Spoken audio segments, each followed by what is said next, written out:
In this video, Luke and I are going to talk about when it's appropriate to give the gospel. We're also going to give some ideas of where to share the gospel.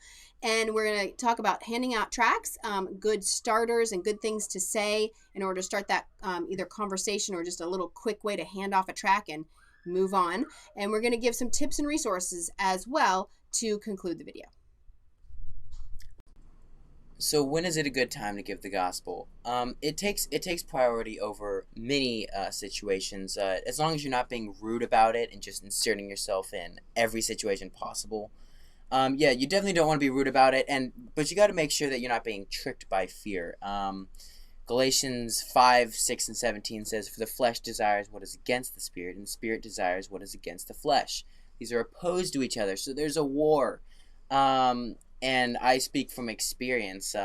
Your mind will come up with just excuses, very dumb excuses, and it's fear, just to get you out of it. And that's the flesh.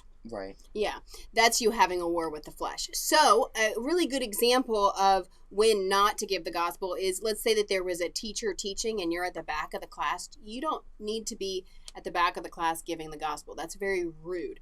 Another example is if you work at a job where it's not appropriate to have conversations or you'd be slacking at your job, then of course don't do it at that time. Wait until there's break time or a time that's appropriate to have other conversations. So if you're the kind of person where you show up to work and you're like, you have so many conversations, but the one conversation you don't have is the gospel, then that's a problem. You're getting tricked by fear.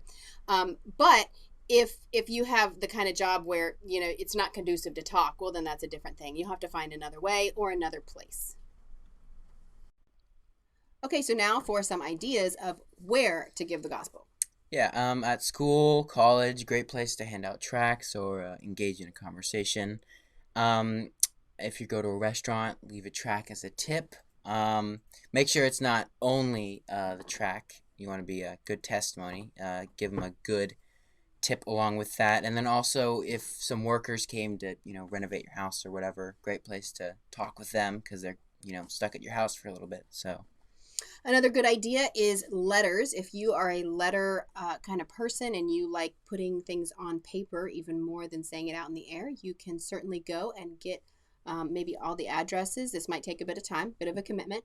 Get all the addresses of your graduating class. I've heard of people doing that and send out a letter saying how Jesus changed your life and that this is the gospel and you want everybody to know. Also, phone calls and texts. Obviously, you can send videos from livingwaters.com. They have gospel videos and you can just send a text and say, hey, I loved this video. Tell me what you think. If someone asks you for advice, this is a perfect time to use your personal testimony of how God helped you, and then maybe it can lead to a gospel conversation.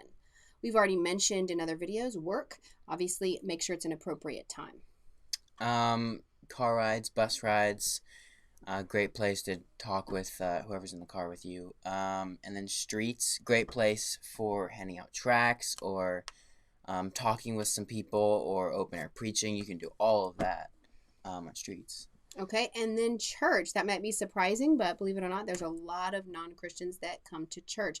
Until someone is a believer, their motives are never to glorify God, and so they're not necessarily even coming to church for the right reasons, but that doesn't matter. You can still invite them to your home and have people give their testimony around the table, and you can even try to stir that up in such a way that you invite a couple or a group that you know is able to give a good testimony mixed with maybe a new couple or new friends, and you can go around and give your testimony. People could get saved that way. It's really good at stirring up good gospel conversations. Do not forget family. If you have children and grandchildren, give them the gospel all the time, day in and day out. And then extended family. You sit there and you go to leisure events, usually with extended family. It's a good time to talk about your week.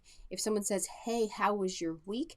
Be prepared to say, oh, my favorite part of this week was my pastor said this, and you can give your favorite line and say, it really changed my life in this way. It really helped me to think that through, and I really needed that. It was a great week. Okay, and or you could say, it wasn't that great of a week, but this really helped me through it. Okay, so don't forget extended family. Another great place is the park. Plenty of people walking around, running. Stop them, give them a track, talk with them about the gospel, and then also, if you're in an airplane, especially the person right near you, engage them in a conversation. But yeah. This is just some ideas. You guys sit and brainstorm some other ideas. You can come up with, I'm sure, plenty of your own. And I hope that this is just a way to get you kind of started and stirred up to thinking about it. Tracts are these little pamphlets that you can hand out to people that give the gospel. Some are better than others, some aren't very clear. Your number one goal is to make sure you find a tract that has a clear message of the gospel so that once someone reads that whole pamphlet, they have just heard all they need to know in order to have eternal life. So Luke is going to share his 2 favorite tracts. Yeah, first one, it says, "Are you a good person?" It's just a comic, just goes right through the gospel. And then the second one, $1 Million Bill, got Ben Franklin, and then it's just got the gospel in the back. And where do you get those from? Livingwaters.com. And it even says on the back of each of these tracts, it will tell them where that they can go to livingwaters.com, and if they go there, they're going to see even more about the gospel and have even more resources. Okay, so I wanted to share a quick story about my grandpa. He used to give tracts everywhere he went whenever he was having a quick interaction with people. And one time he was loading up his groceries in the car, and this guy comes running across the parking lot, and he said, "I am so thankful that I have seen you, because years ago you gave me a gospel tract and I read it and I became a born again believer, and I've been praying that God would let me see you so that I could encourage you to keep on doing that." And now he said he gives tracts everywhere he goes as well. So tracts can work. Of course, my grandpa went on to ask him if he was going to a local church, and found out that he was. He'd even found a good Bible preaching church. And so it was really neat to see how tracts really can work. So when do we use tracts, Luke?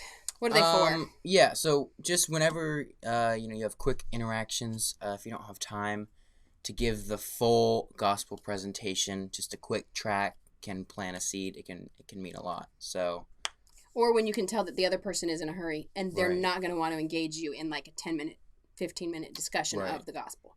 Okay, so that's when you use it. It's not in place of, okay, well, I'm going to give out tracts and I'm never going to give the gospel. That's not what you want to think of it as. Okay, so what if they say no? Well, that's going to be regular. They're going to say no a lot. So what you need to do is you need to smile, you need to be kind, and you need to say, "Okay, well, I'm praying for you," and then just move on to the next person. Or you can say, "Okay, have a nice day," and then just move on to the next person. They will probably remember this encounter with you throughout the days to follow, and it might make them want to go and look up for themselves information about God, or get a Bible and start reading it. And if you are kind, then they're more likely to do that. You don't want unkindness or rudeness to get in the way, of course. And so you just, or being obnoxious or rude or weird or anything like that, you don't want that to get in the way. So just say, "I'm praying for you, have a nice day," and then move on. Okay, so Luke, what if we're knocking door to door? If you're knocking door to door, I'd say if you're a guy, that's fine. If you're going by yourself, just use discernment. You never really know what's behind the door. So if you're a girl, probably be with a group, unless you know the neighbor or whatever. But just for safety. Yeah. I'd say. Okay, and then I'm going to give you my technique as I hand out tracts, what I do and what I say, and then Luke's going to give you his. Okay, so whenever I hand out a tract, I basically I say, "Hey, can I give you something to read that's about God? It changed my life." That's all I say. Okay? What I do is I'll go up to them and I'll hand it to them and I say, "Did you get one of these?" to stir their curiosity. And then I say, "Yeah, it's got the words of eternal life. It's worth a read." And most of the time, they'll take it and. Yeah, and with my technique, I found that most of the time people will take it that way too. And of course, I've tried all kinds of different methods. This is the one that has worked. Like 90% of the time, people will take it if I say it like that, because it's really personal. I'm being really sweet, and I'm not like sitting there being like a presence that seems like I'm like looming in on them. It's very casual, and it's just like passionate, like, "Hey, it changed my life," and then I move on, and they can kind of feel that. They can feel that it's decently casual, and so you can get a pretty good response that way.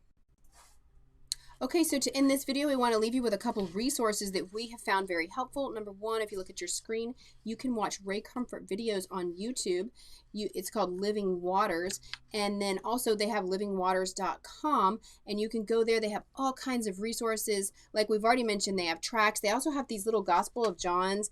They don't look like they're the Gospel of John, but they are. And you open it up, and it has the whole Gospel of John. We only give these to people that seem interested because we don't want to waste them when it's people that just we don't think will read them. But Luke is going to share 2 more resources. First one, the School of Biblical Evangelism, and you can get both of these on Living Waters too. It's got a lot about apologetics and evangelism. It's basically like systematic theology. It just goes through a lot of things, and then also has a lot about religion. And then the second one is called the Evidence Study Bible, and also has a lot about evangelism and apologetics, and of course it is a Bible. And both of these resources can really help you be able to have answers. And you don't have to have all the answers. You're never going to have all the answers, but this helps you to have some of the answers. And the more you read it, it helps you to, they give you tips on like, oh, people commonly ask these questions when you're evangelizing. Here's how you answer those questions. So it's very helpful. It's been helpful for us. Hopefully it's helpful for you.